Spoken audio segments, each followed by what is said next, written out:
Hey everyone, I'm Stephanie, host and head bookologist here at the Get Literate podcast. I'm a book-loving, notebook-hoarding reader and writer on a mission to change lives one book and one notebook at a time. On this podcast, we explore the power of bookology and leading literate lives. We talk all things books and reading and notebooks and writing, mixed in with mindful practices and creativity to create lives we love. You can expect regular weekly episodes focused on 3 books you need to know about on a bookish theme and how to bring those themes to life in our actual lives too.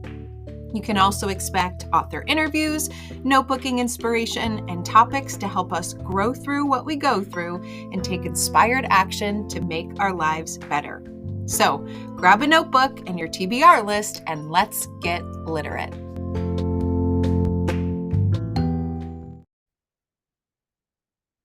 Hey everyone, welcome back to another episode of the Get Literate podcast. Today is our monthly bonus episode.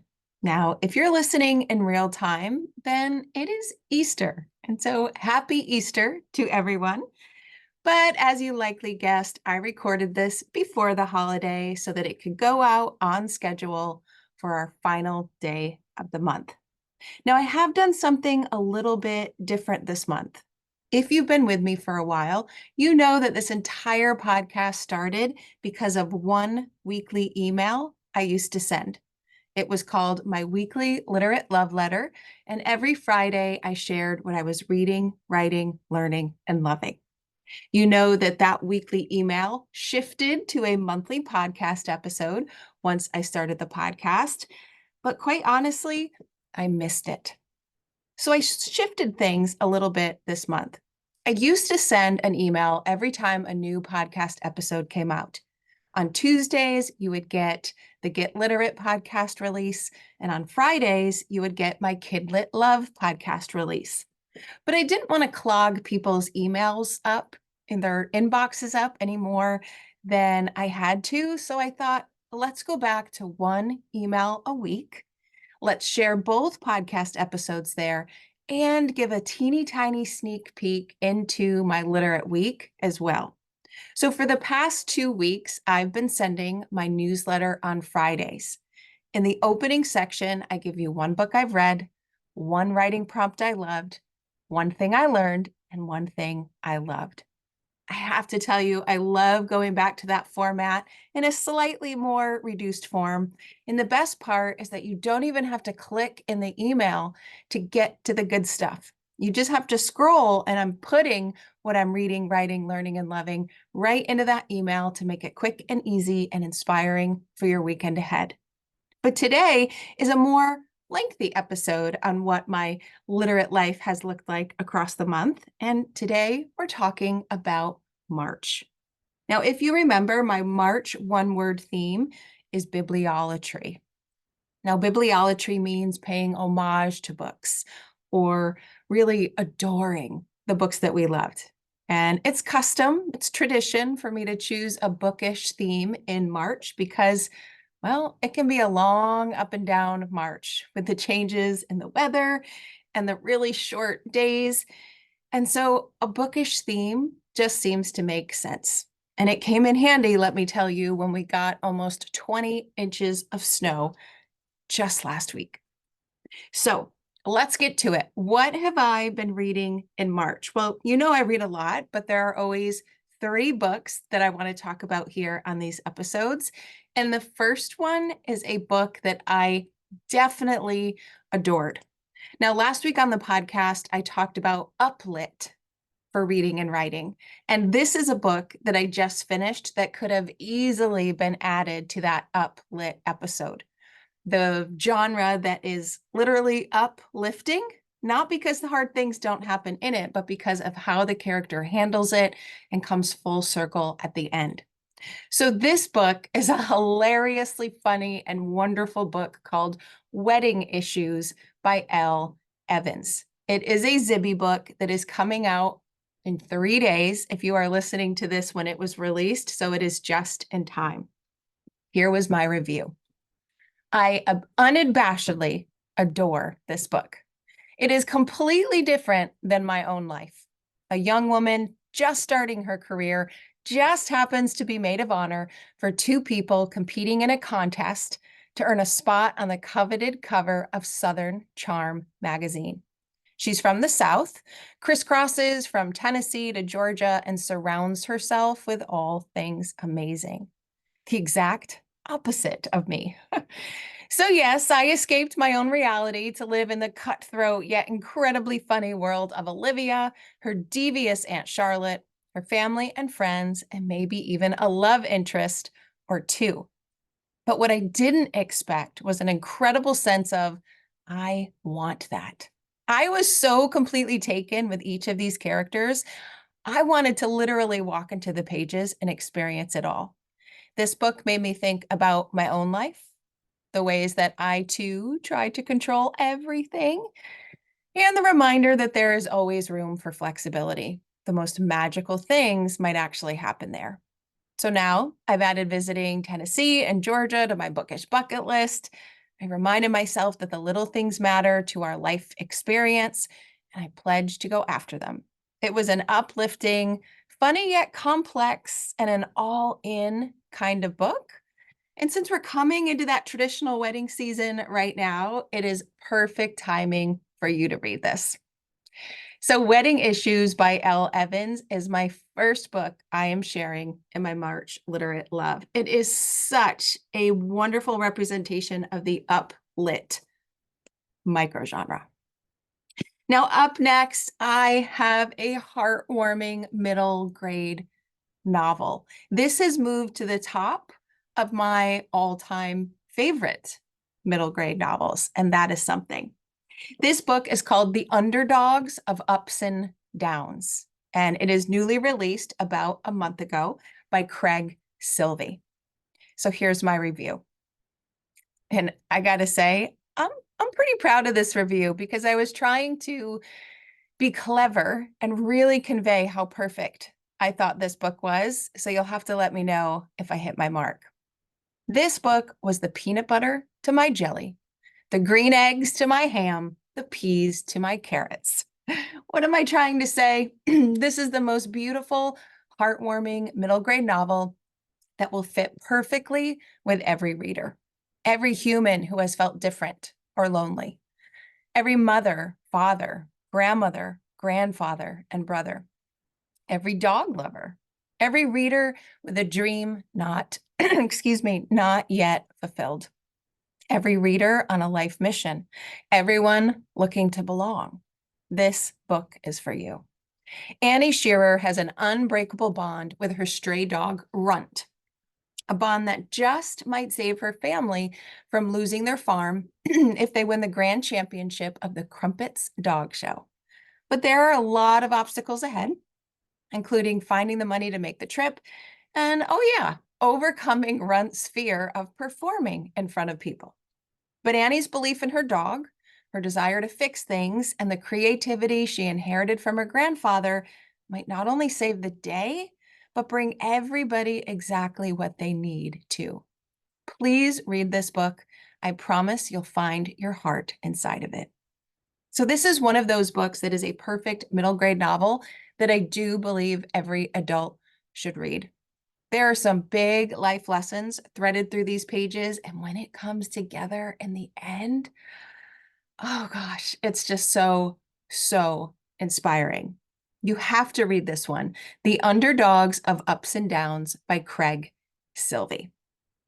Now, my third book is going to take a hard right turn. This is not uplit. This is definitely not a middle grade novel.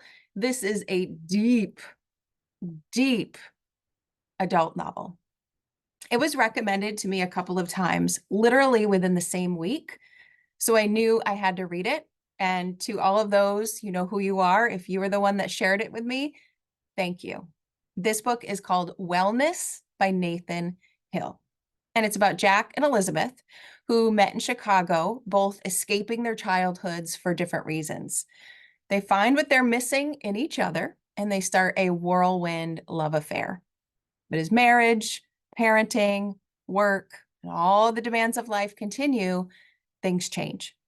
This book chronicles that change in what I think is the most interesting, thought-provoking way.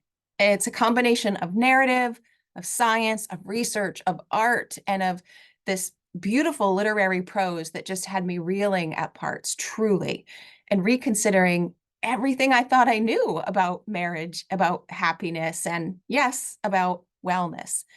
I tabbed so many pages to go back to. Elizabeth's frenzied attempt at getting parenting right, Dr. Sanborn's explanations of love, and even Kyle, and wait till you meet Kyle, his interpretation of marriage dynamics. Now, this book is a very slow burn, but if you do stay for the whole ride, I don't think you'll be disappointed. It's for anyone seeking your own wellness. It's for anyone navigating relationships and just generally wanting a different view, or maybe 3 or 4 different views of how the world works. It's a book that I read early in the month, and I still am thinking about it, and I likely will for a long time. So Wellness by Nathan Hill rounds out my 3rd book that I wanted to share. Now, what else? What have I been writing? First off, let me say that every month I set my intentions of what I want to read, write, and learn and love. Inside my Get Literate community, I get out my special printable that I had made and I decorate it and I have some fun being creative and I plan out what I want the month to look like in those 4 areas. This month, I completely disregarded that plan. Like truly, I did not read anything I said I wanted to read. I didn't write what I wanted to write, nor did I learn or hope to love any of the things that I had planned. Sometimes the months just go like that, and I never even took a peek at this planner the entire month, which is likely why I got off course, which is just a whole nother conversation. So when I think about my writing life, originally I wanted to try the Kapalu's 30-day journaling challenge. I had started it before, I didn't finish it. I thought March would be the month. It wasn't. Instead, this month I became obsessed with writing affirmations. Do you ever think of something or try something in your notebook and then suddenly it feels like you are just finding the signs all around you that point in that direction, that synchronicity? That's what happened to me. I started early in the month exploring affirmations, and then it seemed like everything I scrolled or clicked on or found was about affirmations. And I know the algorithm was at work, but I was glad it was. I listened to Hal Elrod on one of the podcasts I listened to in the morning about his miracle morning method. He has this acronym called SAVERS, and he says if you do these 6 things every morning, well, you're going to have the best morning ever, and you're going to have the best life after ever. And one of those things was affirmations. And he really went deep into why the typical affirmations don't work, right? Because most of the affirmations are these big, grand ideas that are absolutely not what your life is like, but maybe what you hope them to be. But your brain knows that a big old affirmation like that just isn't possible to blink and bring into existence. And so he talked about writing affirmations that were more focused on your intentions and were more focused on what you could actually accomplish in reality. Like sitting there and saying, I'm a millionaire, and writing it down 30 times doesn't make you a millionaire. But saying you're committed to your financial wellness, well, that is something that could happen. So I spent a lot of time in my notebook coming up with affirmations that I thought were right for me. I went back to my 3 goals, my 3 feelings for 2024 that I wanted to cultivate. I wanted to feel pain-free and healthy. I wanted to do things that I loved, and I wanted to be happy inside my home and with the people in it. And so I created a couple of affirmations using Hal's guidance that I've just been repeating. I repeat them when I wake up. I jot them down in my notebook. When I'm stressed or something comes up, I'll repeat them throughout the day. I love them.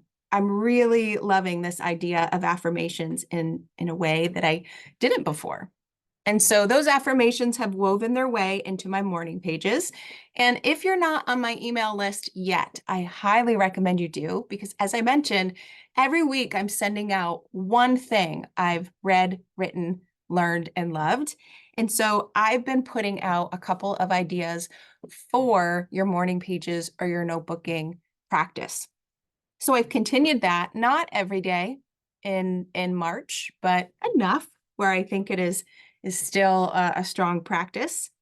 But I did something that, at least in my mind, was a little bold.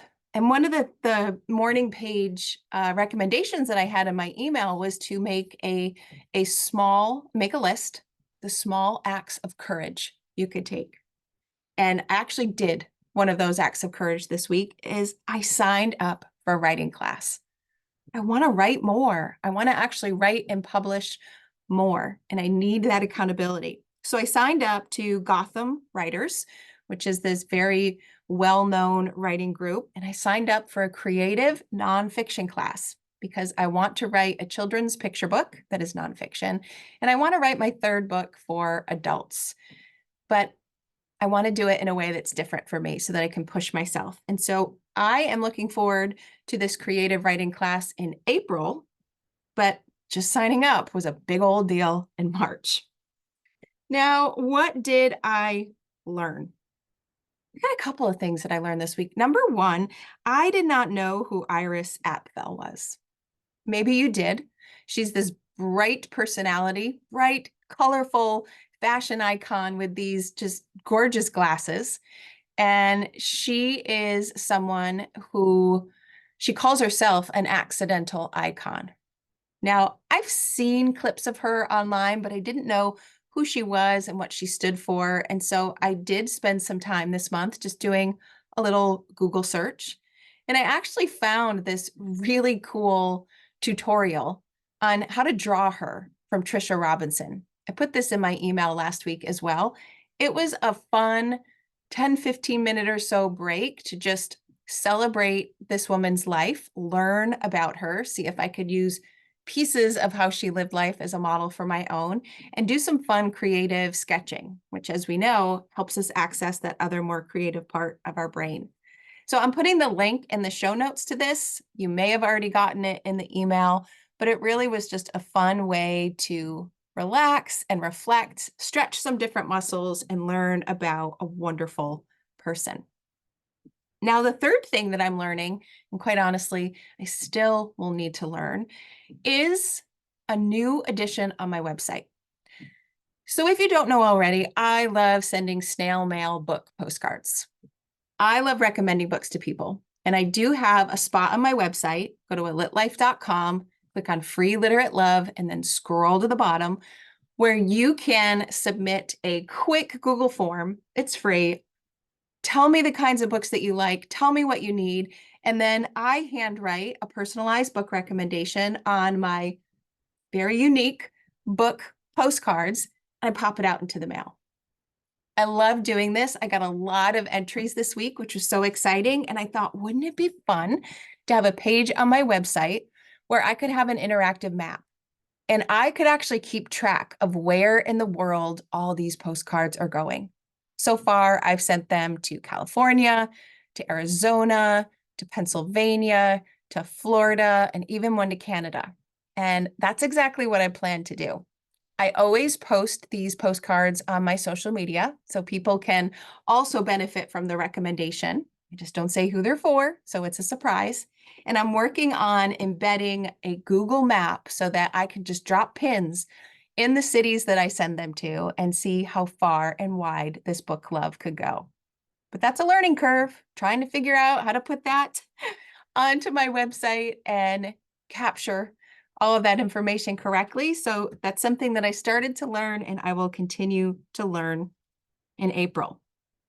Now, I also focused on my restorative reading course. I learned so much. We had a wonderful group of ladies who wanted to dig into their reading life to make life better. We talked about what restorative reading is. We created book apothecaries. We learned about yoga and aromatherapy and all sorts of wonderful things that could enhance the reading life. And we had a live celebration call, which was just so much fun. It was us sharing books and sharing bookish bling and all of the things that make the reading life better. And I've been working on some additional videos that I'm uploading to that course. And so I've learned a lot about the content. I learned a lot about the platform and how to host something like this. And I learned about how I'm going to modify it to launch it again in the summer to have this really amazing summer reading experience. So if that sounds like something you'd like to do in the summer, stay tuned. I will send out some emails if you're on my email list, letting you know how that new launch will work in the summertime. Now, finally, what are some things that I've loved? Well, to give you a sneak peek into a podcast episode coming up, April, starting tomorrow, is National Letter Writing Month. I love celebrating little known holidays, and I especially love celebrating bookish and no bookish holidays. Got a whole list of them inside my Get Literate Patreon community. And I've really loved two particular shops, if you will, two particular small businesses that are helping me with my letter writing throughout the month of April. The first one is Martha Brooke. This one is based in London, and these are absolutely gorgeous and personalizable. Is that a word? Personalizable? Notebooks and stationery. It's beautiful. And they're actually hosting a letter writing exchange that I participated in. And so you send one beautiful note card in, and then they mix them all up and they send you back a beautiful note card from someone else from around the world. And so I'm so excited to participate in that exchange. I have loved it. I have loved picking out the card, writing the message, filling with some stickers, and sending it off to the other side of the world. Now, here in the United States, I have a new favorite card maker called Tiny and Snail. It was shared with me from a Get Literate member, and these cards are gorgeous, and the package they arrived in is gorgeous. And so I've enjoyed getting some cards ready to send in April that are special from Tiny and Snail. And sneak peek, I've invited them to come onto the podcast in April to talk about not just their business, but the philosophy behind letter writing, which has a very personal, rooted intention for them. And so that is to come in April. So hopefully you'll celebrate Letter Writing Month in some way. I'll give you a couple of reminders as we go throughout the month. But what a fun way to welcome spring and reconnect with people the good old-fashioned way through snail mail. Well, there you have it, a completely unexpected March review that was nothing like I intended, but was still wonderful nevertheless. I hope that this gave you some things to think about in relation to your own literate life. And as always, I would love for you to share. What have you been reading, writing, learning, and loving throughout the month? You can head to alitlife.com and click on the show notes for this episode and leave a comment. You can find me online at AffinitoLit on Facebook, Pinterest, the old Twitter, and even Threads. Or you can just click the audio button and send me a quick audio message, whatever you're doing and multitasking right now, and you can share your ideas that way too. Thanks so much for listening to this bonus episode of the Get Literate podcast, and I'll see you in just a couple days for our regularly scheduled session. Thanks for listening, everyone.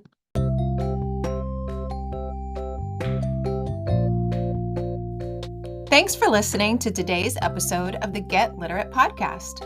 You'll find links to all the books, resources, and ideas mentioned in the show notes and at alitlife.com. Plus, if you want more, you might like to join my Patreon community. There, you'll find additional inspiration for your reading and writing life, like bonus podcast episodes, bibliotherapy book calendars, monthly book clubs, notebooking challenges, live events, giveaways, and much, much more.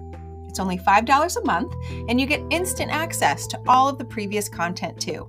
You can learn more at getliterate.co. And one more thing. If you love what you listened to today, please take a moment to rate and review the podcast or take a screenshot of the episode and text it to a friend. This helps the podcast grow and builds our bookish and notebookish community too. Thanks for listening.